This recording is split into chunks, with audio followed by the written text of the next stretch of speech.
Hey everyone, in this video I will be showing you how to connect your Google Drive with ChatGPT. So this is possible even though you are using a free account like me.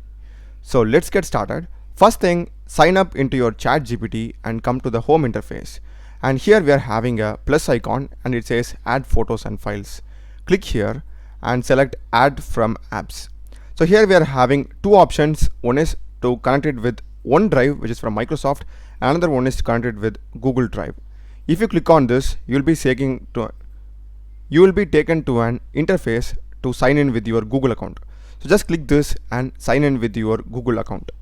So after you are done signing in with your Google account, if we again go to this plus from apps and select Google Drive, this time you will be shown all your data that is present in your drive. It could be an image, a CSV file, or a PDF. So here just select the file which you want to ask questions from. In case if you want to select multiple files, you can just click shift and press both of these and click on select. So as you can see, those files will be coming over here, and now you can ask any questions from it. For example, in the finance.pdf, I'm just having this random stats about a random company. So I will just go and ask what is the total revenue.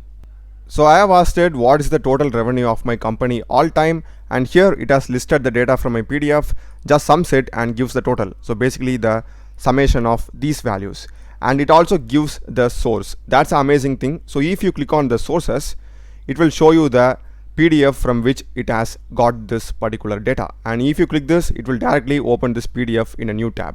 And this is the data from my CSV file, so I will just also ask another question from it.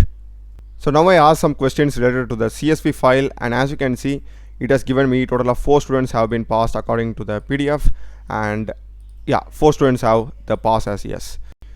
Do check the playlist of my channel. Done a lot of videos in programming and AI tools. Subscribe me. Thanks for watching.